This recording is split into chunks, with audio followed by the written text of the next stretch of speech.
So I just got confirmation that my loved one has dementia. Now what? If that question just hit you in the chest, pause with me for a moment, because this is the exact moment where most families are quietly left alone, not with the diagnosis, but with the aftermath. The silence after the appointment, the drive home, where no one knows what to say, the fear that settles in when you realize life just changed and no one handed you the instructions. So if you're thinking, what am I supposed to do next? I want you to hear this clearly. You're not behind. You're not failing. And you are not asking the wrong question. Hi, I'm Rosabel, Neurology Nurse Practitioner, and I work with families navigating dementia every single day. What you do after diagnosis often matters more than the diagnosis itself. And here's the hard truth most families are never told. Caregivers don't burn out because of dementia alone. They burned out because of lack of education, lack of guidance, and unrealistic expectations. These expectations that are placed onto them early. And if you're giving a label or a pamphlet, you've been set up for struggle. So today, I want to give you something better. Before we talk about action, we need to acknowledge this diagnosis is not just medical information. It's an emotional impact. Even if you suspected it, even if you saw it coming, even if the family doctor said it calmly, there's grief there. Grief for what might change, for what might not come back, for the future you quietly assume. If you feel numb, overwhelmed, or strangely detached, that doesn't mean you don't love them. It means your nervous system is processing loss. So here's the first thing not to do. Do not rush to Google, as I call it, Dr. Google. Do not Google everything. Don't panic about stages. Don't try to plan the next 10 years in one night. Dementia is not something that you solve all at once. It is something that you learn to respond to. Learning starts with understanding what actually matters. One of the biggest mistakes families make is thinking this is about forgetting. Well, guess what? Dementia is not just about memory.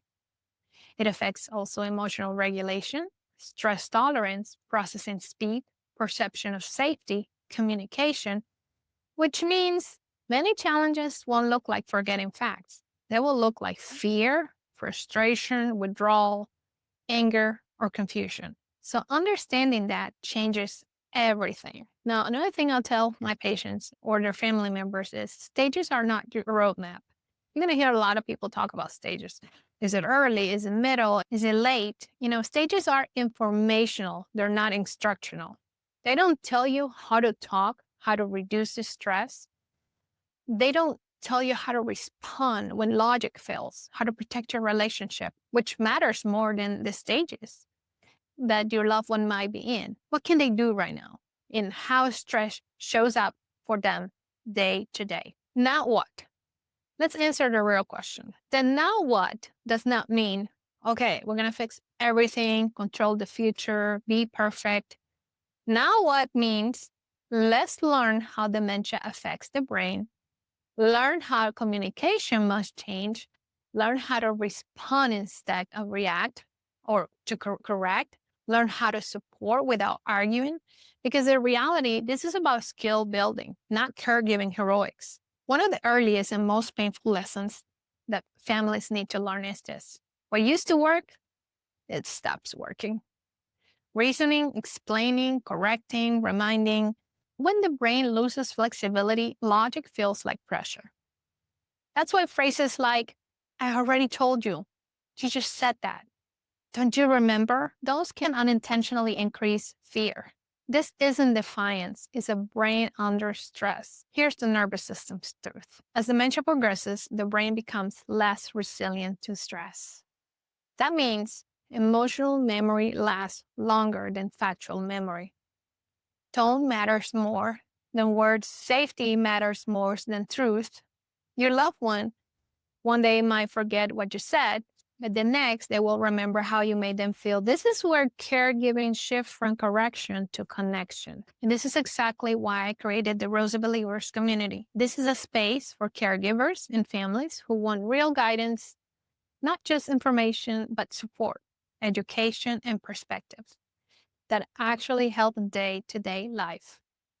If you're feeling overwhelmed, confused, or alone, that community exists so you don't have to walk this road in isolation. If you keep thinking they're being stubborn, they're doing this on purpose, why won't they just listen? Doesn't make you bad.